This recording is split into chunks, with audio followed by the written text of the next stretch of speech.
Hello friends, ಇಂದು ನಾವು class 10th history chapter ಆದ the freedom struggle ಎಂಬ ಒಂದು ಚಾಪ್ಟರ್ದು ಮುಂದುವರೆದ ಭಾಗ ಅಂದರೆ ಪಾರ್ಟ್ 2 ಅನ್ನು ಡಿಸ್ಕಸ್ ಮಾಡ್ತಾ ಇದ್ವಿ. ಸೊ ಪಾರ್ಟ್ 1ನಲ್ಲಿ ನಾವು ಮಾಡರೇಟ್ಸ್ ಮತ್ತು ಇದು ಎಕ್ಸ್ಟ್ರೀಮಿಸ್ಟ್ಸ್ ಬಗ್ಗೆ ನೋಡಿದ್ವಿ. ಸೊ ಅವರಲ್ಲಿ ಎಕ್ಸಾಂಪಲ್ಸು ಯಾರ್ಯಾರು ಅಂತಲೂ ಸಹ ನೋಡಿದ್ವಿ. ಆ ಒಂದು ವಿಡಿಯೋ ನೋಡಿಲ್ಲ ಅಂದರೆ ದಯವಿಟ್ಟು ಅದನ್ನು ನೋಡಿ, ಆವಾಗ ಮಾತ್ರ ನಿಮಗೆ ಈ ಒಂದು ವಿಡಿಯೋ ಅರ್ಥ ಆಗುತ್ತೆ. The revolutionaries dreamt of a total free India. So revolutionaries ಇದ್ರು ತಾನೆ. ಸೊ ಆ ಒಂದು ರೆವಲ್ಯೂಷನರೀಸು ಇಡೀ ಭಾರತದ ಒಂದು ಸ್ವಾತಂತ್ರ್ಯದ ಬಗ್ಗೆ ಕನಸು ಕಾಣ್ತಾ ಇದ್ರು. They strongly believed that the British could be throne out of India only by violent means. So ಅವ್ರೇನು ನಂಬ್ತಾ ಇದ್ರು ಅಂದರೆ ಬ್ರಿಟಿಷರನ್ನ ನಾವು ಭಾರತದಿಂದ ಹೊರಗಡೆ ಹಾಕಬೇಕಂದ್ರೆ ವೈಲೆಂಟ್ ಮೆಥಡ್ ಅಂದರೆ ಹಿಂಸಾತ್ಮಕವಾದ ಮೆಥಡ್ಸಿಂದ ಮಾತ್ರ ಅವರನ್ನು ಹೊರಗಡೆ ಹಾಕಬೇಕು ಅಂತ ಅಂದ್ಕೊತಾ ಇದ್ರು. ಯಾರು? ರೆವಲ್ಯೂಷನರೀಸ್ ಅಥವಾ ಎಕ್ಸ್ಟ್ರೀಮಿಸ್ಟ್. ಸೊ ಎಕ್ಸಾಂಪಲ್ಸ್ ನೋಡೋಕೆ ಹೋದರೆ ಔರಬಿಂದ ಘೋಷ್ ಮತ್ತು ಲಾಲ್ ಬಾಲ್ ಪಾಲ್ ಆದ ಲಾಲಾ ಲಜಪತ್ ರಾಯ್, ಬಾಲ್ ಗಂಗಾಧರ್ ತಿಲಕ್ ಮತ್ತು ಬಿಪಿನ್ ಚಂದ್ರ ಪಾಲ್ ತಾನೆ. ಓಕೆ, ಮುಂದೆ ನೋಡೋಣ. They started establishing their secret branches in India and abroad and engaged in the collection of money, arms and training of people. So ಅವರು ಬರೀ ಭಾರತದಲ್ಲಿ ಫುಲ್ ಪಬ್ಲಿಕ್ ಆಗಿ ಅವರು ಆರ್ಗನೈಸೇಷನ್ಸ್ ಮಾಡ್ಕೊಂಡಿರಲಿಲ್ಲ. ಕೆಲವೊಂದು ಅವರು ಸೀಕ್ರೆಟ್ ಆಗಿ ಬೇರೆ ಬೇರೆ ದೇಶಗಳಲ್ಲಿ ಮತ್ತು ಭಾರತದಲ್ಲೂ ಸಹ ಚಿಕ್ಕ ಪುಟ್ಟ ಬ್ರಾಂಚಸ್ನ ಸೀಕ್ರೆಟಾಗಿ ಮೇಂಟೈನ್ ಮಾಡ್ತಾಯಿದ್ರು. ಅಲ್ಲವ್ರು ಏನು ಮಾಡ್ತಾಯಿದ್ರು ಅಂದರೆ ದುಡ್ಡು ಕಲೆಕ್ಟ್ ಮಾಡೋದು ಮತ್ತು ಆರ್ಮ್ಸ್ ಅಂದರೆ ವೆಪನ್ಸ್ನ ಕಲೆಕ್ಟ್ ಮಾಡೋದು ಮತ್ತು ಟ್ರೈನಿಂಗು ಕೂಡ ಕೊಡ್ತಾಯಿದ್ರು ಜನರಿಗೆ ಯುದ್ಧ ಮಾಡೋಕ್ಕೆ. Anushilan Samiti and Abhinav Bharat were important organisations of this kind. So Anushilan Samiti ಮತ್ತು ಅಭಿನವ ಭಾರತ ಈ ಥರದ್ದು ಟೈಪು. ಸೊ ಅದು ಸೀಕ್ರೆಟಾಗಿ ಮೇಂಟೈನ್ ಮಾಡ್ತಾಯಿದ್ರು. They used bombs and fire arms to achieve their objectives. So ಅವರು ಬಾಂಬ್ಸ್ನ ಕ್ರಿಯೇಟ್ ಮಾಡ್ತಾಯಿದ್ರು, ಫೈರ್ ಆರ್ಮ್ಸ್ನು ಸಹ ಮ್ಯಾನುಫ್ಯಾಕ್ಚರ್ ಮಾಡ್ತಾಯಿದ್ರು. The government tried their best to suppress them. So government ಆದ ಬ್ರಿಟಿಷ್ ಗೌರ್ಮೆಂಟು ಅವರನ್ನು ಸಪ್ರೆಸ್ ಮಾಡೋಕ್ಕೆ, ಅವರನ್ನು ಶಾಂತಗೊಳಿಸೋಕ್ಕೆ ತುಂಬ ಟ್ರೈ ಮಾಡ್ತಾರೆ. The revolutionaries wear arrested for murder attempt. So ರೆವಲ್ಯೂಷನರೀಸನ್ನು ಸುಮ್ಮನೆ ಏನು ಟ್ರಯಲು ಅಥವಾ ಬೇಲ್ ಇಲ್ದೇ ಹಾಗಂಗೆ ಅರೆಸ್ಟ್ ಮಾಡಿಕೊಂಡು ಕಳಿಸ್ತಾ ಇದ್ರು. ಇವರು ನಮ್ಮವ್ರನ್ನ ಮರ್ಡರ್ ಮಾಡಿದ್ರು ಅಂತ, ಯಾರು? ಬ್ರಿಟಿಷರು. They were declared guilty and given life imprisonment. So ಅವರನ್ನು ಸುಮ್ಮನೆ ಹಾಗಂಗೆ ಟ್ರಯಲು ಇಲ್ಲದೆ ಬೇಲು ಇಲ್ದೇ ಸುಮ್ಮನೆ ಡೈರೆಕ್ಟಾಗಿ ಇವರು ಅಪರಾಧಿಗಳು ಅಂತ ಸಿದ್ಧ ಮಾಡಿ ಅವರನ್ನು ಕಾರಾಗೃಹವಾಸಕ್ಕೆ ತಳ್ತಾಯಿದ್ರು. ಯಾರು? ಬ್ರಿಟಿಷರು ಯಾರನ್ನು? ರೆವಲ್ಯೂಷನರೀಸ್ನ ಅಂದರೆ ಎಕ್ಸ್ಟ್ರೀಮಿಸ್ಟ್ನ ಕಾರಾಗೃಹವಾಸಕ್ಕೆ ತಳ್ತಾಯಿದ್ರು. Many were hang to death. So ಇದರಲ್ಲಿ ಸುಮಾರು ಜನರನ್ನ ಗಲ್ಲಿಗೇರಿಸ್ತಾಯಿದ್ರು. ಓಕೆನಾ. ಸೊ ಡೆತ್ ಅಂದರೆ ನೇಣು ಶಿಕ್ಷೆಯನ್ನು ಸಹ ಕೊಡ್ತಾಯಿದ್ರು. V D Savarkar, Aurobindo Ghosh, Shyam Krishna Varma, Ras Bihari Ghosh, madam Cama, Khudiram Bose, Ramprasad Bismil, Bhagat Singh and Chandrashekhar Azad were prominent revolutionary leaders. So friends, ಇಲ್ಲೊಂದು ನೀವು ಚಿಕ್ಕ ಥಿಂಗ್ನ ಕರೆಕ್ಟ್ ಮಾಡ್ಕೊಳ್ಳಿ. ಸೊ ಇಲ್ಲಿ ನೀವು ನೋಡೋಕೆ ಹೋದರೆ ಇದು ರಾಸ್ ಬಿಹಾರಿ ಬೋಸ್. ಓಕೆನಾ. ಸೊ ನೀವು ಟೆಕ್ಸ್ಟ್ ಬುಕ್ಕಲ್ಲಿ ನೋಡೋಕೆ ಹೋದರೆ ಇಲ್ಲಿ ರಾಸ್ ಬಿಹಾರಿ ಘೋಷ್ ಅಂತ ಬರೆದಿದ್ದಾರೆ, ಅದು ತಪ್ಪು. ಓಕೆನಾ. ಈ ಥರ ಓಕೆ, ತೊಂದರೆ ಇಲ್ಲ, ನೀವಲ್ಲಿ ಬೋಸ್ ಅಂತ ಬರೀರಿ. ಓಕೆ. ಸೊ ಉಳಿದೆಲ್ಲ ಲೀಡರ್ಸ್ ತುಂಬ ಇಂಪಾರ್ಟೆಂಟ್ ರೆವಲ್ಯೂಷನರಿ ಲೀಡರ್ಸು. ಸೊ ಯಾರ್ಯಾರು ಅಂತ ನೋಡಿದ್ವಿ ನಾವು. V D Savarkar, Aurobindo Ghosh, Shyam Krishna Varma, Ras Bihari Bose, madam Cama, Khudiram Bose, Ramprasad Bismil, Bhagat Singh ಮತ್ತು ಚಂದ್ರಶೇಖರ್ ಆಜಾದ್. ತುಂಬ important extremists. The dream of the revolutionaries of gaining independence through forceful means did not succeed. So revolutionaries ಈ ಥರ ಮಾಡಿ ಫೋರ್ಸ್ಫುಲ್ಲಾಗಿ ಇಂಡಿಪೆಂಡೆನ್ಸ್ನ ಗೆಲ್ಲಕ್ಕೆ ಟ್ರೈ ಮಾಡ್ತಾರೆ, ಆದರೆ ಅವರು ಅಷ್ಟೊಂದು ಚೆನ್ನಾಗಿ ಅದು ವರ್ಕೌಟ್ ಆಗಲ್ಲ. However they were powerful source of inspiration for national freedom movement. ಆದರೆ ಅವರು ತುಂಬ ಜನರಿಗೆ ಇನ್ಸ್ಪೈರ್ ಆದರು. ನೋಡಿ, ನಮಗೋಸ್ಕರ ಇವರು ಪ್ರಾಣವನ್ನು ತ್ಯಾಗ ಮಾಡಿದಾರಂತ. ಆವಾಗಲೇ ತಾನೇ ದೇಶಭಕ್ತಿ ಅನ್ನೋದು ಬರೋದು.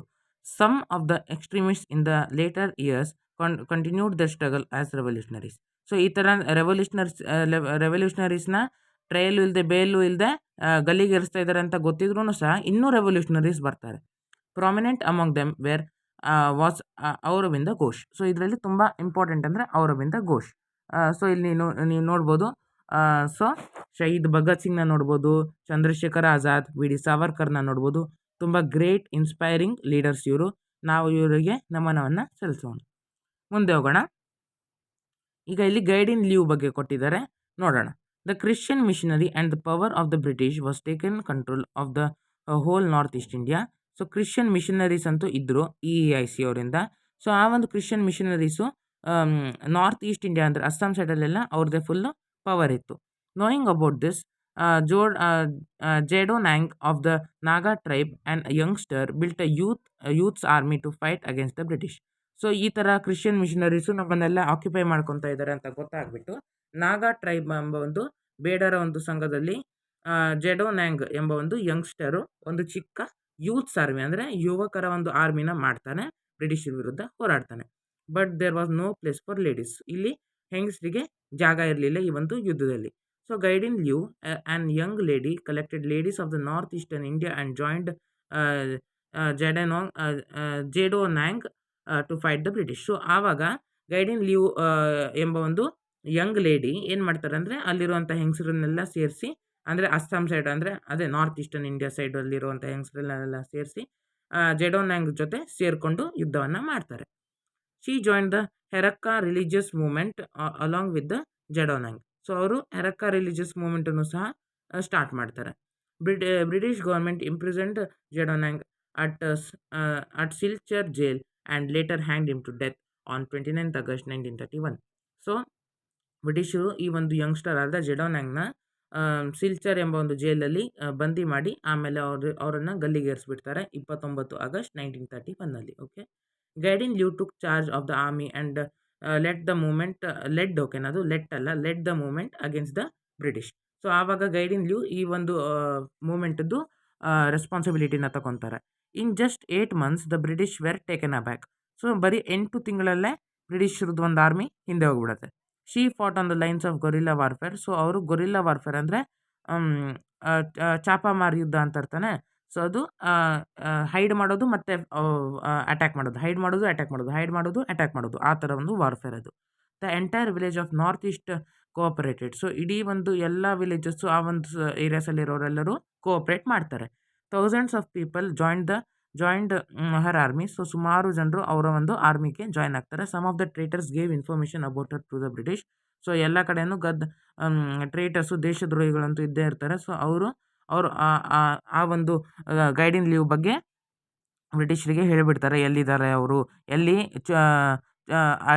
ಹೈಡ್ ಮಾಡ್ಕೊಂಡಿದ್ದಾರೆ ಅಂತೆಲ್ಲ ಹೇಳಿಬಿಡ್ತಾರೆ.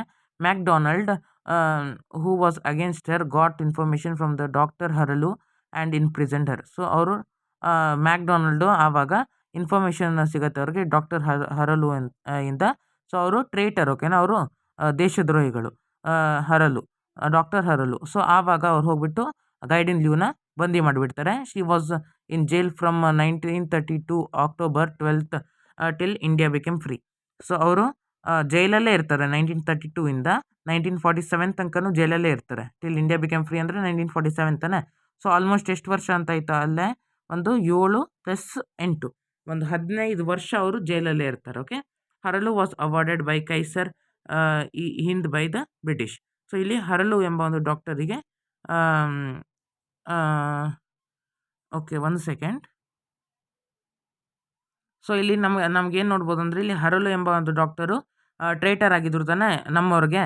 ಸೊ ಅವರು ಬ್ರಿಟಿಷರಿಗೆ ಒಳ್ಳೆಯವರಾಗಿದ್ರು ತಾನೆ. ಸೊ ಆವಾಗ ಬ್ರಿಟಿಷರು ಕೈಸರ್ ಹಿಂದ್ ಎಂಬ ಒಂದು ಅವಾರ್ಡ್ನ ಹರಲು ಡಾಕ್ಟರಿಗೆ ಕೊಡ್ತಾರೆ. ಯಾವಾಗ ಗೈಡಿನ್ ಲ್ಯೂ ಜೈಲಲ್ಲಿರ್ತಾರೆ ಆವಾಗ. ಓಕೆ, ಸೊ ನೀವು ಇಲ್ಲಿ ಮಿಸ್ಟೇಕ್ ಮಾಡ್ಕೊಬೇಡಿ, ಇಂಡಿಯನ್ಸು ಅವರಿಗೆ ಒಂದು ಅವಾರ್ಡ್ ಕೊಡ್ತು ಅಂತ ಅಂದ್ಕೊಳ್ಬೇಡಿ, ಬ್ರಿಟಿಷರು ಕೊಟ್ಟಿದ್ದು. ಓಕೆ, ಮುಂದೆ ಹೋಗೋಣ. ಒಟ್ಟಾರೆ ಇಲ್ಲಿ ಡಾಕ್ಟರ್ ಹರಲು ದೇಶದ್ರೋಹಿ. ಈಗ 2 ಫೇಸ್ ನೋಡಿದ್ವಿ. First phase was the moderate phase, second phase was the extremist phase. ಇವಾಗ 3ನೇ ಫೇಸ್ ಬರುತ್ತೆ, ಫೈನಲ್ ಫೇಸ್. ಇದು ಗಾಂಧಿಯನ್ ಎರಾ ಅಂತ 1920 ಇಂದ 1947 ತನಕ ನಡೆಯುತ್ತೆ. ಓಕೆ, ಮುಂದೆ ಹೋಗೋಣ. Gandhiji got his barrister degree in England and started his law practice in South Africa. So ಇವರೇ ಗಾಂಧೀಜಿ ಸೌತ್ ಆಫ್ರಿಕಾದಲ್ಲಿದ್ದಾಗ ಗಾಂಧೀಜಿಯವರು ಹೀಗೆ ಕಾಣ್ತಾಯಿದ್ರು. ಓಕೆ, ಸೊ ಅವರು ಬ್ಯಾರಿಸ್ಟರ್ ಡಿಗ್ರಿ ಸಿಗುತ್ತೆ ಅವ್ರಿಗೆ. ಅವರು ಬ್ಯಾರಿಸ್ಟರ್ ಅಂದರೆ ಲಾ ಓದೋರು ಅಂತ ಡಿಗ್ರಿ, ಅದು ಲಾಯರ್ ಆಗೋಕ್ಕೆ. ಸೊ ಅವರು ಸೌತ್ ಆಫ್ರಿಕಾದಲ್ಲಿ ಟ್ರೈನಿಂಗ್ನ ತೊಗೊಳ್ತಾ ಇದ್ರು. ಡಿಗ್ರಿಯಲ್ಲಿ ಸಿಕ್ಕಿದಂದ್ರೆ ಅವ್ರಿಗೆ ಇಂಗ್ಲೆಂಡಲ್ಲಿ. The British who were ruling South Africa practised apartheid and discriminated mainly against Africans and Indians. So ಬ್ರಿಟಿಷರು ಆ ಒಂದು ಟೈಮಲ್ಲಿ ಆಫ್ರಿಕಾನೂ ಸಹ ಆಳ್ತಾ ಇರ್ತಾರೆ. ಸೊ ಅವರು ಮೇನಾಗಿ ಇಂಡಿಯನ್ಸು ಮತ್ತು ಆಫ್ರಿಕನ್ಸ್ನ ಕೀಳಾಗಿ ಟ್ರೀಟ್ ಮಾಡ್ತಾ ಇರ್ತಾರೆ. People who were employed in low paid jobs were not allowed to travel on trains along with the white people and could not eat along with them. So ಯಾರ್ಯಾರು ಚಿಕ್ಕ ಪುಟ್ಟ ಒಂದು ಬಿಸ್ನೆಸ್ಸಲ್ಲೆಲ್ಲ ಇರ್ತದೆ ಅವರೆಲ್ಲ ಚಿಕ್ಕ ಪುಟ್ಟ ಕೆಲಸಗಳಲ್ಲಿ ಇರ್ತಾರೆ, ಅವರು ಬ್ರಿಟಿಷರ ಜೊತೆ ಟ್ರೈನಲ್ಲಿ ಟ್ರಾವೆಲ್ ಮಾಡೋಂಗಿಲ್ಲ, ಅವ್ರ ಜೊತೆ ಊಟ ಮಾಡೋಂಗಿಲ್ಲ. The British treated them mercilessly. So ಅವ್ರಿಗೆ ಕರುಣೆ ಇಲ್ಲದೆ ಅವರನ್ನು ಟ್ರೀಟ್ ಮಾಡ್ತಾಯಿದ್ರು ಬ್ರಿಟಿಷರು. Gandhiji brought together the people who were discriminated against and carried out agitations and protests against the British in peaceful, non-violent manner. So ಇವರು ಒಂಥರ ಏನು ಮಾಡ್ತಾರೆ ಅಂದರೆ ಅವರು ನಾನ್ ವೈಲೆಂಟ್ ಮ್ಯಾನರಲ್ಲಿ ಅವರು ಬ್ರಿಟಿಷರ ವಿರುದ್ಧ ಹೋರಾಡ್ತಾ ಇರ್ತಾರೆ. ಅಂದರೆ ಅಹಿಂಸಾತ್ಮಕ ಭಾವನೆಯಿಂದ ಹೋರಾಡ್ತಾ ಇರ್ತಾರೆ. ಯಾರ್ಯಾರಿಗೆ ಶೋಷಣೆ ಒಳಗಾಗಿದ್ರು ಅವರನ್ನೆಲ್ಲ ಒಂದು ಟೀಮ್ ಆಗಿ ಮಾಡಿ ಬ್ರಿಟಿಷರ ವಿರುದ್ಧ ನಿಲ್ಲಿಸ್ತಾರೆ. The success that he got to his movement against the British in South Africa inspired Gandhiji to do the same in India and achieve freedom from the British. So ಅವ್ರದ್ದೊಂದು ಕೆಲಸ ಸೌತ್ ಆಫ್ರಿಕಾದಲ್ಲಿ successful ಆಗುತ್ತೆ, ಅಂದರೆ ಅಹಿಂಸಾತ್ಮಕವಾಗಿ. So ಅದನ್ನೇ ಅವರು ಇಂಡಿಯಾದಲ್ಲೂ apply ಮಾಡೋಣ ನಾವು ಅಂದ್ಕೊಂಡು ಬರ್ತಾರೆ ಇಂಡಿಯಾಗೆ. Okay, in the freedom movement of India 1920 to 1947 is also termed as the Gandhian age. So ಗಾಂಧೀಜಿಯವರ ಒಂದು ಯುಗ ಅಂತಲೂ ಸಹ ಕರೀತಾರೆ. 1920 1947 ಅಂದರೆ 27 ವರ್ಷ. Gandhiji was in the forefront of the struggle till India won her independence. So Gandhiji ಯಾವಾಗ ಇಂಡಿಯಾಗೆ ಬರ್ತಾರೆ ಅವರು ಪ್ರತಿಯೊಂದು ಸ್ಟ್ರಗಲನ್ನು ಮುಂದೆ ನಿಂತಿದ್ರು. Okay, with the entry of Gandhiji the freedom movement gained a new dimension.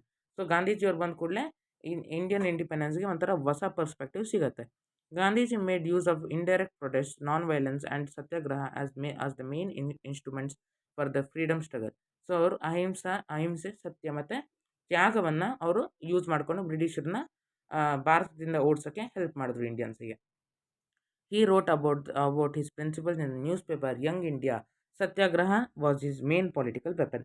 So ಅವರು ಒಂದು ನ್ಯೂಸ್ ಪೇಪರ್ ಬರೀತಾರೆ ಯಂಗ್ ಇಂಡಿಯಾ ಅಂತ. ಅವ್ರದ್ದು ಎಲ್ಲ ಒಂದು ತತ್ವಗಳನ್ನು ಆ ಒಂದು ನ್ಯೂಸ್ ಪೇಪರಲ್ಲಿ ಬರೆದಿರ್ತಾರೆ. ಪ್ರಿನ್ಸಿಪಲ್ಸ್ ಅಂದರೆ ತತ್ವ. Satyagraha was his main political weapon. So satyagraha ಒಂಥರ ಅಹಿಂಸಾತ್ಮಕವಾಗಿತ್ತು, ಆದ್ರೂ ಸಹ ಬ್ರಿಟಿಷರಿಗೆ ತುಂಬ ಧಕ್ಕೆಯನ್ನು ಉಂಟು ಮಾಡ್ತಾ ಇತ್ತು. ಓಕೆ, ಮುಂದೆ ಹೋಗೋಣ. ಸೊ ಇಲ್ಲಿ ಒಂದು ಸತ್ಯಾಗ್ರಹ ಬಗ್ಗೆನೂ ನೋಡ್ಬಿಡೋಣ. Gandhiji succeeded in using satyagraha to fight against the apartheid policy in the Africa. So satyagraha ಆಫ್ರಿಕಾದಲ್ಲಿ ಫಸ್ಟ್ ಅವರು ಅಪ್ಲೈ ಮಾಡಿರ್ತಾರೆ, ವರ್ಕೌಟ್ ಆಗುತ್ತಾ ಇಲ್ವಾ ಅಂತ. ಸಕ್ಸಸ್ಸು ಆಗುತ್ತೆ ಅದು. He use the same weapon in the Indian freedom struggle. So same ಕಾನ್ಸೆಪ್ಟನ್ನು ಇಂಡಿಯಾದಲ್ಲೂ ಅಪ್ಲೈ ಮಾಡ್ತಾರೆ ಗಾಂಧೀಜಿಯವರು.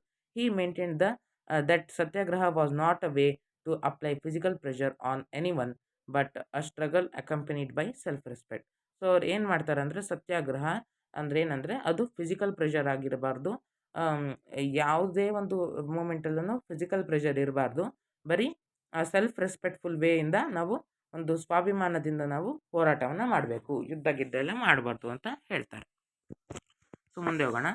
The British government brought into force many regulations with a view to suppress the increasing revolutionary activities. So ಅವರು ತುಂಬ ಏನು ಮಾಡ್ತಾರೆ ಅಂದರೆ regulations ಮಾಡ್ತಾರೆ ಈ ಒಂದು ಇನ್ಕ್ರೀಸಿಂಗ್ ರೆವಲ್ಯೂಷನರಿ ಆ್ಯಕ್ಟಿವಿಟೀಸ್ನ ನಿಲ್ಲಿಸೋಕ್ಕೆ. The most important of them was the Rowlatt Act in 1919. So Rowlatt ಆ್ಯಕ್ಟನ್ನು ಸ್ಟಾರ್ಟ್ ಮಾಡ್ತಾರೆ ಬ್ರಿಟಿಷರು 1990ಯಲ್ಲಿ. ಆ 1919ನಲ್ಲಿ ಆವಾಗ ಏನಾಗುತ್ತೆ ಅಂದರೆ ತುಂಬ important, which gave the judges the power to arrest and ಇಂಟರೋಗೇಟ್ people based on mere suspicion. So ಅವರು ರೌಲೆಟ್ ಆ್ಯಕ್ಟಲ್ಲಿ ಏನು ಮಾಡ್ತಾರೆ ಅಂದರೆ ಜಡ್ಜಸ್ಸು ಮತ್ತು ಬ್ರಿಟಿಷ್ ಪೊಲೀಸ್ಮೆನ್ನು ಯಾರನ್ನಾದ್ರೂ ಹಂಗಂಗೆ ಹೋಗ್ಬಿಟ್ಟು ಏನೋ ಒಂದು ಸ್ವಲ್ಪನೂ ಅನುಮಾನ ಬಂದರೆ ಅವರನ್ನು ಅರೆಸ್ಟ್ ಮಾಡಿಬಿಡ್ಬೋದು ಮತ್ತು ಅವರನ್ನು ಡೈರೆಕ್ಟಾಗಿ ಜೈಲಿಗೆ ಹಾಕ್ಬೋದು ವಿದೌಟ್ ಎನಿ ಟ್ರಯಲ್, ಏನೋ ಒಂದು ಚರ್ಚೆ ಇಲ್ಲದೇನೆ ಅವರನ್ನು ಅರೆಸ್ಟ್ ಮಾಡ್ಬೋದು. Gandhiji protested against this inhuman act through satyagraha. So ಆವಾಗ ಗಾಂಧೀಜಿಯವರು ಸತ್ಯಾಗ್ರಹನ ಸ್ಟಾರ್ಟ್ ಮಾಡಿಬಿಟ್ಟು ಈ ಒಂದು ರೌಲೆಟ್ ಆ್ಯಕ್ಟ್ನ ತೊಗೊಳ್ಬೇಕು ಅಂತ ಪ್ರೊಟೆಸ್ಟ್ ಮಾಡ್ತಾರೆ. It gain support through out the nation. So ಇದಕ್ಕೆ ಫುಲ್ ಸಪೋರ್ಟ್ ಬರುತ್ತೆ ಇಡೀ ಭಾರತದಲ್ಲಿ. Thousands of Indians participated in these protest against the British. So ಸುಮಾರು ಜನರು ಗಾಂಧೀಜಿಗೆ ಸಪೋರ್ಟ್ ಮಾಡ್ತಾರೆ ಈ ಒಂದು ಪ್ರೊಟೆಸ್ಟಲ್ಲಿ. ಓಕೆ, ಸೊ ಇಷ್ಟು ಸತ್ಯಾಗ್ರಹದ ಭಾಗ ಇತ್ತು. ಇವಾಗ ಜಲಿಯನ್ ವಾಲಾ ಬಾಗ್ ಮ್ಯಾಸಕರ್ ಬಗ್ಗೆ ನೋಡೋಣ. Punjab witnessed widespread protest against the Rowlatt Act. So ಈ ಒಂದು ರೌಲೆಟ್ ಆ್ಯಕ್ಟ್ ವಿರುದ್ಧ ಇರುವಂಥ ಪ್ರೊಟೆಸ್ಟಿನ ಬಿಸಿ ಪಂಜಾಬಿಗೂ ಹರಡುತ್ತೆ. As protest turned violent the control over the Amritsar city was given to General Dyer. So ಆವಾಗ ಪ್ರೊಟೆಸ್ಟು ತುಂಬ ಜಾಸ್ತಿ ಆದಾಗ ಆ ಒಂದು ಅಮೃತ್ಸರ್ ಎಂಬ ಒಂದು ಸಿಟಿ, ಪಂಜಾಬಿನ ಅಮೃತ್ಸರ್ ಸಿಟಿನ ಜನರಲ್ ಡಯರಿಗೆ ಕೊಡ್ತಾರೆ. ಓಕೆ, ಆ ಒಂದು ರೆಸ್ಪಾನ್ಸಿಬಿಲಿಟಿನ. Dyer imposed military rule in the city and band all demonstrations against the British rule. So ಆವಾಗ ಏನು ಮಾಡ್ತಾರೆ ಅಂದರೆ ಮಿಲಿಟರಿ ಪವರ್ನ ಡಯರು ಎತ್ಕೊಂಡು ಬಂದು ಆ ಒಂದು ಅಮೃತಸರ್ ಸಿಟಿಲಿ ಇಡ್ತಾನೆ. ಆಮೇಲೆ ಬ್ಯಾನ್ ಮಾಡ್ತಾನೆ, ಯಾವುದೇ ಥರದ ಒಂದು ಬ್ರಿಟಿಷ್ ಅಗೇನ್ಸ್ಟಾಗಿ ಏನೇ ಒಂದು ಪೋಸ್ಟರ್ಸ್ನ ಮಾಡಬಾರ್ದು, ಯಾವುದೇ ಹಾಡನ್ನು ಹಾಡಬಾರ್ದು, ಮಾತು ಕೂಡ ಆಡಬಾರ್ದು ಅಂತ ಹೇಳ್ತಾನೆ. The protesters had decided to assemble at Jallianwala ವಾಲಾಬಾಗ್. ಸೊ ಆವಾಗ ಪ್ರೊಟೆಸ್ಟರ್ಸ್ ಏನು ಡಿಸೈಡ್ ಮಾಡ್ತಾರೆ, ನಾವೆಲ್ಲರೂ ಜಲಿಯನ್ ವಾಲಾಬಾಗಿಗೆ ಬರೋಣ ಅಂತ. They were not aware of this ban. So ಅವ್ರಿಗೆ ಗೊತ್ತಿರಲಿಲ್ಲ ಈ ಒಂದು ಬ್ಯಾನ್ ಅನ್ನೋದು ಒಂದು ರೂಲ್ ಬಂದಿದೆ ಅಂತ. About 20,000 protesters had assembled in the demonstration against the Rowlatt Act. So ಅವ್ರಿಗೆ ಗೊತ್ತಿಲ್ಲಾಗಿತ್ತು ತಾನೇ ಡೆಮಾನ್ಸ್ಟ್ರೇಷನ್ ಮಾಡೋಕ್ಕಿಲ್ಲ ಅಂತ. ಸೊ ಅವರು ಗೊತ್ತಿಲ್ಲದೆ ಬಂದುಬಿಡ್ತಾರೆ ರೌಲೆಟ್ ಆ್ಯಕ್ಟ್ ವಿರುದ್ಧ ಡೆಮಾನ್ಸ್ಟ್ರೇಷನ್ ಮಾಡೋಕ್ಕೆ. This peaceful demonstration was in progress in high walled Jallianwala ವಾಲಾಬಾಗ್ which had narrow entrances. So ಆ ಒಂದು ಜಲಿಯನ್ ವಾಲಾಬಾಗಿಗೆ ಚಿಕ್ಕ ಒಂದು ಎಂಟ್ರೆನ್ಸಸ್ ಇತ್ತು, ತುಂಬ ನ್ಯಾರೋ ಆಗಿತ್ತು. General Dyer arrived at this place without any previous warning with his army attack the protesters from all the sides with firearms.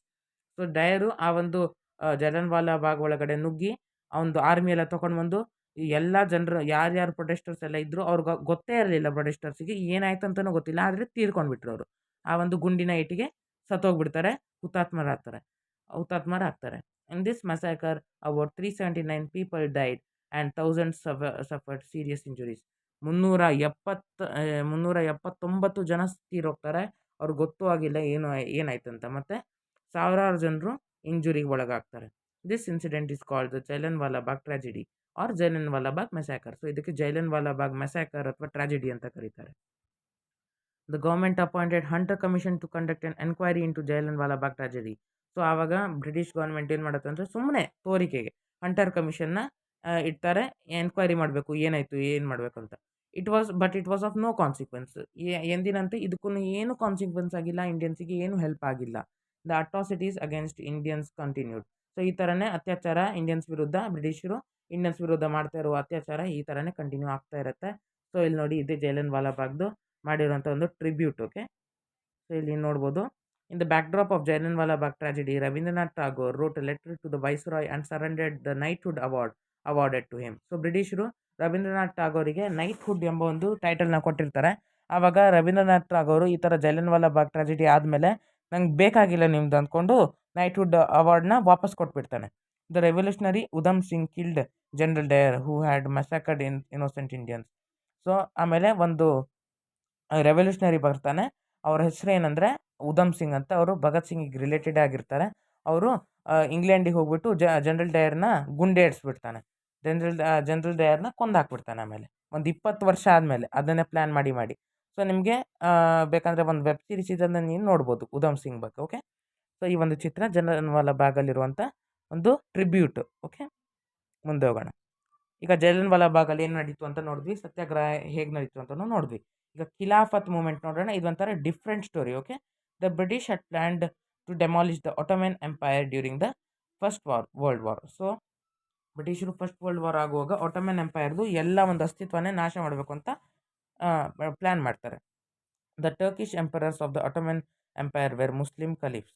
So Ottoman ಎಂಪೈರ್ದು ನೀವು ಕಲ್ತಿರ್ತೀರಾ, ಅದು ಫಸ್ಟ್ ಪಾಠದಲ್ಲೇ ನಿಮ್ಗೆ ಕೊಟ್ಟಿದ್ದಾರೆ. ಕಾನ್ಸ್ಟಂಟಿನೋಪಲ್ನ ಒಟೊಮನ್ ಎಂಪೈರು ಕ್ಯಾಪ್ಚರ್ ಮಾಡ್ತಾರಂತ. ಸೊ ಅವರು ಮತ್ತು ಬ್ರಿಟಿಷರು ಆಬ್ವಿಯಸ್ಲಿ ಏನಾಗ್ತಾರೆ, ವಿರೋಧಿಗಳಾಗ್ತಾರೆ ಮತ್ತು ಶತ್ರುಗಳಾಗ್ತಾರೆ. ಯಾಕಂದರೆ ಒಟೊಮನ್ ಟರ್ಕರು ಬ್ರಿಟಿಷರ ಮೇಲೆ ಮತ್ತು ಪೋರ್ಚುಗೀಸರು ಫ್ರೆಂಚರ ಮೇಲೆಲ್ಲ ತುಂಬ ಟ್ಯಾಕ್ಸಸ್ನ ಹಾಕ್ತಾಯಿದ್ರು ಅಂತ ಗೊತ್ತಿದೆ ನಮಗೆ. ಸೊ ಅವರಿಬ್ಬರು ಮೊದಲಿಂದನೇ ಶತ್ರುಗಳಾಗಿದ್ದರು. ಈ ಒಂದು ಒಟೊಮನ್ ಟರ್ಕಿನ ಮುಸ್ಲಿಂ ರಾಜರು ಯಾರಾಗಿದ್ರು ಅಂದರೆ caliphs. Due to this the ಹೇಟೆಡ್ against the British grew in the minds of Indian Muslims. So ಈ ಥರ ಅಲ್ಲಿ ಟರ್ಕಿಶ್ ಮುಸ್ಲಿಮ್ಸ್ನ ತೊಂದರೆ ಮಾಡ್ತಾ ಇದ್ದಾರೆ ಅಂತ ಇಲ್ಲಿ ಭಾರತದಲ್ಲಿರುವಂಥ ಮುಸ್ಲಿಮ್ಸಿಗೆ ಗೊತ್ತಾದ ಕೂಡಲೇ ಭಾರತದಲ್ಲಿರುವಂಥ ಮುಸ್ಲಿಮ್ಸಿಗೆ ಕೋಪ ಬರುತ್ತೆ ಬ್ರಿಟಿಷರ ಮೇಲೆ. Ali brothers started the Khilafat movement in India in order to support the Turks. So Ali brothers ಇಬ್ಬರು ಇರ್ತಾರೆ, ಬ್ರದರ್ಸು. ಅವರು ಬ್ರಿಟಿಷರ ವಿರುದ್ಧ ಖಿಲಾಫತ್ ಮೂವ್ಮೆಂಟ್ ಅಂತ ಮಾಡ್ತಾರೆ, ಟರ್ಕ್ನವರಿಗೆ ಸಪೋರ್ಟ್ ಮಾಡೋಕ್ಕೆ. Gandhiji believed that only if Hindus and Muslims fought together against the British would leave the country. So ಅವರು ನಂಬ್ತಾ ಇದ್ರು ಅಂದರೆ ಗಾಂಧೀಜಿಯವರು ಹಿಂದೂಸ್ ಮತ್ತು ಮುಸ್ಲಿಮ್ಸು ಜೊತೆಯಲ್ಲಿ ಯುದ್ಧ ಮಾಡಿದ್ರೆ ಮಾತ್ರ ಬ್ರಿಟಿಷರು ಹೊರಗಡೆ ಹೋಗ್ತಾರಂತ. ಇನ್ ದಿಸ್ ಕಾಂಟೆಕ್ಸ್ಟ್ ಈ felt the participation of the Muslims in the Congress was vital. So ಅವ್ರಿಗೆ ಏನು ಅನ್ಸುತ್ತೆ ಅಂದರೆ ಕಾಂಗ್ರೆಸ್ಸಲ್ಲಿ ಮುಸ್ಲಿಮ್ಸು ತುಂಬ ಚೆನ್ನಾಗಿ ಪಾರ್ಟಿಸಿಪೇಷನ್ ಮಾಡ್ತಾ ಇದ್ದಾರೆ ಅಂತ. ಸೊ ಆವಾಗ hence Gandhiji declared his support to the Khilafat movement. ಅವಾಗ ಗಾಂಧೀಜಿ ಏನು ಮಾಡ್ತಾರೆ, ಓಕೆ ನಾನು ಸಪೋರ್ಟ್ ಮಾಡ್ತೀನಿ ಖಿಲಾಫತ್ ಮೂಮೆಂಟಿಗೆ ಅಂತ ಬರ್ತಾರೆ. ಸೊ ಒಟ್ಟಾರೆ ಇಲ್ಲಿ ಹಿಂದೂ ಮುಸ್ಲಿಮ್ರದ್ದು ಒಂದು ಒಗ್ಗಟ್ಟು ಇಲ್ಲಿ ತೋರಿಕೆ ಆಗಿದೆ. This turned out to be an joint Hindu Muslim national wide movement against the British. So Hindu ಮತ್ತು ಮುಸ್ಲಿಮರು ಒಟ್ಟಾಗಿ ಬ್ರಿಟಿಷರ ವಿರುದ್ಧ ಹೋರಾಟ ಮಾಡ್ತಾಯಿದ್ರು. ಇದು ತುಂಬ ಅಂದರೆ ತುಂಬ ಖುಷಿ ಮತ್ತು ಒಳ್ಳೆ ವಿಷಯ ತಾನೆ. Many national leaders and the Congress took active part in the Khilafat movement. So ಸುಮಾರು ಕಾಂಗ್ರೆಸ್ ಲೀಡರ್ಸು, INC ಲೀಡರ್ಸು ಮತ್ತು ನ್ಯಾಷನಲ್ ಲೀಡರ್ಸು ಖಿಲಾಫತ್ ಮೂಮೆಂಟಲ್ಲಿ ಒಳಗಡೆ ಬರ್ತಾರೆ. ಓಕೆ, ನೆಕ್ಸ್ಟ್ ತುಂಬ important movement non cooperation movement. In the year 1920 Gandhiji gave a call for the non cooperation movement. 1920 ಒಂದು movement start ಆಯಿತು ಗಾಂಧೀಜಿಯವರಿಂದ. Student supported his call by abstaining from schools and colleges. Students ಸಹ ಈ ಒಂದು ಮೂಮೆಂಟಿಗೆ help ಮಾಡ್ತಾರೆ, ಮತ್ತು ಅವರು ಓದ್ತಾ ಇರುವಂಥ ಒಂದು ವೆಸ್ಟರ್ನ್ ಎಜುಕೇಷನ್ ಇರುವಂಥ ಒಂದು ಸ್ಕೂಲ್ಸಿಂದ, ಕಾಲೇಜಸ್ಸಿಂದ ಹೊರಗಡೆ ಬಂದುಬಿಡ್ತಾರೆ. Okay, lawyers remained away from the courts. So lawyers British ಕೋರ್ಟ್ಸಿಂದ ದೂರ ಇರ್ತಾರೆ. Indian dignitaries return all the awards given by the British. So Rabindranath Tagore ನೋಡಿದ್ರಿ ತಾನೆ. ಸೊ ಅದೇ ಥರ ಸುಮಾರು ಇಂಡಿಯನ್ ಡಿಗ್ನಿಟರೀಸು ಅವ್ರದ್ದು ಒಂದು ಅವಾರ್ಡ್ಸ್ನ ಬ್ರಿಟಿಷರಿಗೆ ವಾಪಸ್ ಕೊಟ್ಬಿಡ್ತಾರೆ, ಬೇಕಾಗಿಲ್ಲ ನಿಮ್ಮದೇನು ಅಂತ. Supporting this movement Motilal Nehru and CR Das has sacrificed their law careers. So ಈ ಒಂದು ಮೂಮೆಂಟಿಗೆ ಸಪೋರ್ಟ್ ಮಾಡ್ತಾ ಮೋತಿಲಾಲ್ ನೆಹರು ಮತ್ತು CR ದಾಸು ಅವ್ರದ್ದೊಂದು ಲಾಯರ್ ಆಗಿರುವಂಥ ಒಂದು ಕರೀರ್ನ ಬಿಟ್ಬಿಡ್ತಾರೆ. During this period there was stiff opposition to the visit of the British prince. So ಇದು ಒಂದು ಆವಾಗ ಬ್ರಿಟಿಷ್ ರಾಜ್ಕುಮಾರ ಬರ್ತಾನೆ. There was a widespread agitations against the visit throughout the country. So ಈ ಥರ ಬರೋಕ್ಕಿಲ್ಲ ಬ್ರಿಟಿಷ್ ಪ್ರಿನ್ಸು ಅಂತ ಇಡೀ ಕಂಟ್ರಿಯಲ್ಲಿ ವಿರೋಧ ಆಗತ್ತೆ. ಓಕೆನಾ. ಸೊ ಇಲ್ಲಿ ಒಟ್ಟಾರೆ ನಾನ್ ಕೋಆಪರೇಷನ್ ಅಂದರೆ ನಾವು ನಿಮಗೆ ಕೋಆಪರೇಟ್ ಮಾಡಲ್ಲ, ನಿಮ್ಮ ಕೆಲಸ ನಾವು ಮಾಡಲ್ಲ ಅಂತ ಹೊರಗಡೆ ಬರೋದು. Okay, after seeing the intensity of this agitation fear surface in the minds of the British. So ಆವಾಗ ಬ್ರಿಟಿಷರಿಗೆ ತುಂಬ ಹೆದರಿಕೆ ಸ್ಟಾರ್ಟ್ ಆಗುತ್ತೆ. Thousands of people jumped into the freedom struggle at Chauri Chaura in Uttar Pradesh. So ಆವಾಗ ಒಂದು ಟರ್ನಿಂಗ್ ಪಾಯಿಂಟ್ ಆಗುತ್ತೆ ಈ ಒಂದು ಮೂಮೆಂಟಲ್ಲಿ. ಚೌರಿ ಚೌರಾ ಉತ್ತರ ಪ್ರದೇಶಲ್ಲಿದೆ, UPಯಲ್ಲಿದೆ. In the year 1922 police use their force against the peaceful protesters. ಆವಾಗ ಏನಾಗುತ್ತೆ ಅಂದರೆ ಬ್ರಿಟಿಷ್ ಪೊಲೀಸರು ಅವ್ರದ್ದು ಒಂದು ಗನ್ಸ್ನ ಶಾಂತ ಮೂರ್ತಿಗಳಾದ ಪ್ರೊಟೆಸ್ಟರ್ಸ್ ವಿರುದ್ಧ ನಿಲ್ಲಿಸ್ಬಿಡ್ತಾರೆ. Enraged by this the people try to enter the police stations. ಆವಾಗ ಆದವರು ಉಗ್ರ ಮೂರ್ತಿಗಳಾಗ್ಬಿಡ್ತಾರೆ. ಸೊ ಆವಾಗ ಅವರು ಪೊಲೀಸ್ ಸ್ಟೇಷನ್ಸ್ ಒಳಗಡೆ ನುಗ್ಗಿಬಿಡ್ತಾರೆ ಕೋಪದಿಂದ. Police resorted to firing. So ಆವಾಗ ಪೊಲೀಸರು ಫೈರಿಂಗ್ ಮಾಡೋಕ್ಕೆ ಸ್ಟಾರ್ಟ್ ಮಾಡಿಬಿಡ್ತಾರೆ. When their ammunition got exhausted the police ran into the station. So ಯಾವಾಗ ಅವ್ರದ್ದು ಗನ್ನಲ್ಲಿರುವಂಥ ಬುಲೆಟ್ಸ್ ಖಾಲಿ ಆಗಿಬಿಡುತ್ತೋ ಆವಾಗ ಪೊಲೀಸರು ಪೊಲೀಸ್ ಸ್ಟೇಷನ್ ಒಳಗಡೆ ಓಡಿಬಿಡ್ತಾರೆ. The angry protester set the police station on fire. So protesters ಏನು ಮಾಡ್ತಾರೆ ಅಂದರೆ ಪೊಲೀಸ್ ಸ್ಟೇಷನ್ಗೆ ಬೆಂಕಿ ಹಾಕ್ಬಿಡ್ತಾರೆ. About 22 police were burnt alive inside the station. ಒಂದು 22 ಪೊಲೀಸರು ಆ ಒಂದು ಸ್ಟೇಷನ್ ಒಳಗಡೆ ಸುಟ್ಟು ಭಸ್ಮ ಆಗಿಬಿಡ್ತಾರೆ. This incident is termed as the Chauri Chaura incident in history. So ಇದಕ್ಕೆ ಚೌರಿ ಚೌರಾ ಇನ್ಸಿಡೆಂಟ್ ಅಂತ ಕರೀತಾರೆ ಇತಿಹಾಸದಲ್ಲಿ. The incident made Gandhiji unhappy. So ಇದು ಗಾಂಧೀಜಿಗೆ ಬೇಜಾರಾಗತ್ತೆ. ಯಾಕಂದರೆ ಆ ಒಂದು ಬ್ರಿಟಿಷ್ ಪೊಲೀಸರು ಫೈರಿಂಗ್ ಸ್ಟಾರ್ಟ್ ಮಾಡಿಲ್ಲಾಗಿದ್ರು, ಆದ್ರೂ ಸಹ ಪೀಸ್ಫುಲ್ ಆದ ಒಂದು ಪ್ರೊಟೆಸ್ಟರ್ಸು ಉಗ್ರ ರೂಪಿಗಳಾಗ್ಬಿಟ್ರು ಅಂತ ಬೇಜಾರಾಗತ್ತೆ. ಯಾಕಂದರೆ ಹಿಂಸೆ ಬಂದುಬಿಡ್ತು ತಾನೆ, ಅಹಿಂಸೆ ಹೋಗ್ಬಿಡ್ತು. ಸೊ ಅದರಿಂದ ಗಾಂಧೀಜಿಗೆ ಬೇಜಾರಾಗುತ್ತೆ. Gandhiji resented the violent incident and withdrew his non cooperation movement. So ಈ ಥರ ವೈಲೆನ್ಸ್ ಮಾಡೋಕ್ಕಿಲ್ಲ ಅಂತ ಹೇಳಿಬಿಟ್ಟು ನಾನ್ ಕೋಆಪರೇಷನ್ ಮೂಮೆಂಟ್ನ ಸಾಕು ಅಂತ ನಿಲ್ಲಿಸ್ಬಿಡ್ತಾರೆ. The British government considered Gandhiji responsible for the violent event. So ಆವಾಗ ಬ್ರಿಟಿಷರು ಎಲ್ಲ ತಪ್ಪುಗಳನ್ನು ಗಾಂಧೀಜಿ ಮೇಲೆ ಹೇರಿಬಿಡ್ತಾರೆ. It's sentenced him to prison for 6 years. So ಆವಾಗ ಅವರು ಗಾಂಧೀಜಿನ 6 ವರ್ಷದ ತನಕ ಜೈಲು ವಾಸ ಕೊಟ್ಬಿಡ್ತಾರೆ. But in 1924 Gandhiji was released citing the reason for ill health. So 1924 ಗಾಂಧೀಜಿನ ರಿಲೀಸ್ ಮಾಡಿಬಿಡ್ತಾರೆ. ಸೊ ಅವ್ರಿಗೆ ಮೈ ಹುಷಾರಿಲ್ಲ ಅಂತ. ಓಕೆ, ಮುಂದೆ ಹೋಗೋಣ. Through the 1919 act Indians were given the opportunity to contest elections. So 1919 ಇಂಡಿಯನ್ಸಿಗೆ ಎಲೆಕ್ಷನ್ಸಲ್ಲಿ ಭಾಗವಹಿಸೋಕ್ಕೆ ಚಾನ್ಸ್ ಕೊಟ್ಟರು ಬ್ರಿಟಿಷರು. However, since the atrocities and the injustice by the British were continuing, same congressmen rejected the act with an intention of contesting elections in the future. Motilal Nehru and CR Das, along with some other congressmen, established Swaraj Party in 1923. So Motilal Nehru ಮತ್ತು CR ದಾಸ್ರವರು ಅವ್ರದ್ದೊಂದು lawyer ಪೋಸ್ಟ್ನ ಬಿಟ್ಬಿಡ್ತಾರೆ ಅಂತ ಗೊತ್ತಾಯ್ತು ತಾನೆ. So ಅವರೇ ಕಾಂಗ್ರೆಸ್ ನಾವು ಈಗ ನಿಮ್ಮ ಅಂಡರು ನಾವು ಎಲೆಕ್ಷನಲ್ಲಿ ನಿಲ್ಲಲ್ಲ ಅಂತ ಹೇಳಿಬಿಟ್ಟು ಅವ್ರದ್ದೇ ಆದಂಥ ಒಂದು ಸ್ವರಾಜ್ ಪಾರ್ಟಿನ ಎಸ್ಟಾಬ್ಲಿಷ್ ಮಾಡ್ತಾರೆ 1923 1923.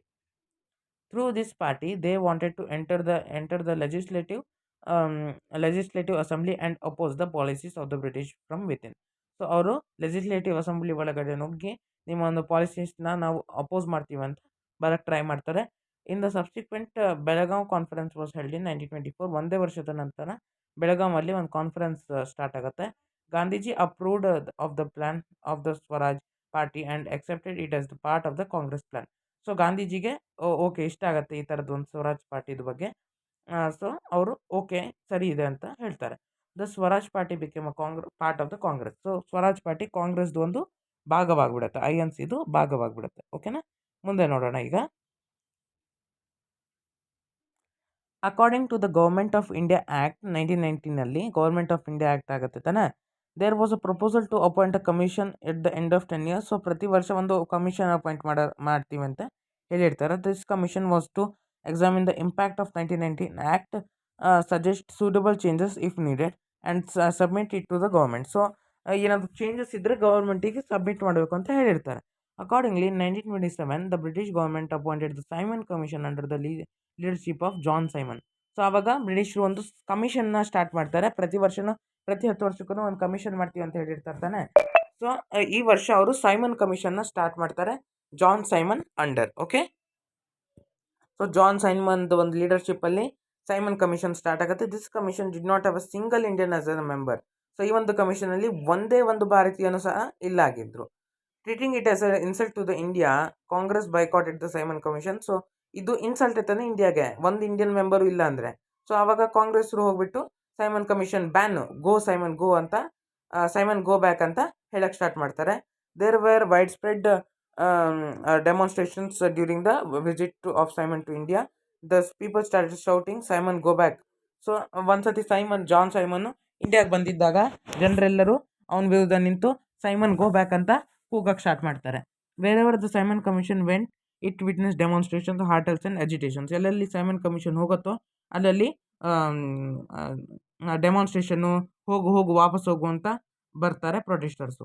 During this time Lala Lajpat Rai, who was the leader of the movement, died after being injured in the police scanning.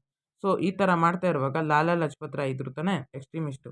So ಅವರು ಈ ಥರ ಸೈಮನ್ ಗೋ ಬ್ಯಾಕ್ ಅಂತ ಹೇಳ್ತಾ ಇರುವಾಗ ಬ್ರಿಟಿಷ್ ಪೊಲೀಸರು ಅವ್ರಿಗೆ ಲಾಠಿಯಿಂದ ಹೊಡಿತಾರೆ ಫ್ರೆಂಡ್ಸ್. ಸೊ ಲಾಠಿಯಿಂದ ಹೊಡೆದು ಅವ್ರನ್ನ ಅಲ್ಲೇ ತೀರ್ಕೊಳ್ಳೋಂಗೆ ಮಾಡಿಬಿಡ್ತಾರೆ. ಸೊ ಇಮ್ಯಾಜಿನ್ ಮಾಡಿ. ಓಕೆ, ತುಂಬ ದುಃಖದ ವಿಚಾರ ಇದು. This made the Indians fight much more intense. ಇದರಿಂದ ಇಂಡಿಯನ್ಸಿಗೆ ಇನ್ನೂ ಹೆಚ್ಚಿನ ರೀತಿಯಲ್ಲಿ ಏನು ಸಿಗುತ್ತೆ, ಕೋಪ ಬರುತ್ತೆ, ಮತ್ತು ಇನ್ನೂ ಹೆಚ್ಚು ಫೈಟ್ ಮಾಡೋಕ್ಕೆ ಸ್ಟಾರ್ಟ್ ಮಾಡ್ತಾರೆ. Okay, with the intention to reduce the hatred towards the government. As soon as the commission's work was over, the British government decided to call a meeting of the Indian representatives and have a discussion with them. So ಈ ಥರ ಒಂದು ಕಮಿಷನ್ದು ಹೋಗಬೇಕಾ ಬೇಡವಾ ಅಂತ ತಿಳ್ಕೊಂಡಿದ್ದಾಗ ಆವಾಗ ಬ್ರಿಟಿಷರು ಕರೀತಾರೆ Indian ರೆಪ್ರೆಸೆಂಟೇಟಿವ್ಸ್ನ ಒಂದು ಡಿಸ್ಕಷನ್ ಮಾಡೋಣ ಅಂತ. ಸೊ ಈ ಒಂದು ಡಿಸ್ಕಷನಿಗೆ ಏನಂತ ಕರೀತಾರೆ, the result was the round table conference. So ಈ ಒಂದು ಡಿಸ್ಕಷನಿಗೆ ರೌಂಡ್ ಟೇಬಲ್ ಕಾನ್ಫರೆನ್ಸ್ ಅಂತ ಕರೀತಾರೆ.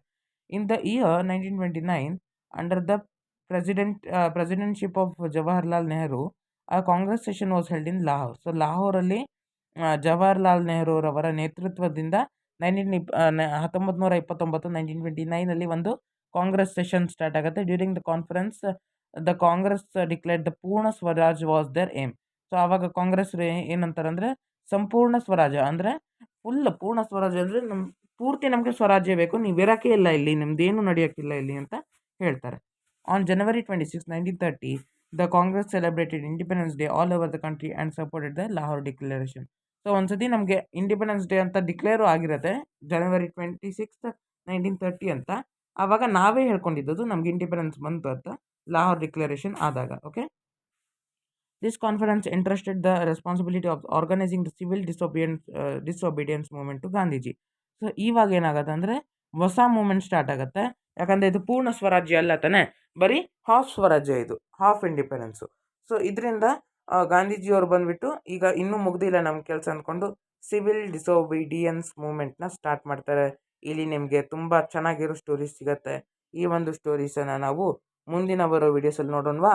ಈಗ ತುಂಬ ಲೇಟ್ ಆಯಿತು ತಾನೆ, ಒಂದು 30 ನಿಮಿಷ ಆಯ್ತು ಈಗ ಪಾಠ ಮಾಡ್ತಾ. ಸೊ ಇವಾಗ ನಾವು ಈ ಒಂದು ಕಾನ್ಸೆಪ್ಟ್ಸ್ನೆಲ್ಲ ಮುಂದಿನ ವೀಡಿಯೋಸಲ್ಲಿ ನೋಡ್ತೀವಿ. ಓಕೆ, ಸ್ವಲ್ಪ ತುಂಬ ದೊಡ್ಡ ಚಾಪ್ಟರ್ ಇದು. ಆದರೆ ನೀವು ಇದನ್ನು ಸ್ಟೋರಿ ಅಂತ ತಿಳ್ಕೊಂಡ್ರೆ ನಿಮ್ಗೆ ಇದು ಬೋರ್ ಆಗಲ್ಲ. Civil disobedience movement, quit India movement. So ನೋಡಿ, ಇಲ್ಲಿ ಕ್ವಿಟ್ ಇಂಡಿಯಾ ಮೂವ್ಮೆಂಟನ್ನೆಲ್ಲ ಡಿಸ್ಕಸ್ ಮಾಡೋಣ ಮುಂದಿನ ವೀಡಿಯೋಸಲ್ಲಿ. Okay friends, thanks for watching. Subscribe ಮಾಡೋಕ್ಕೆ ಮರಿಬೇಡಿ. Thanks for watching.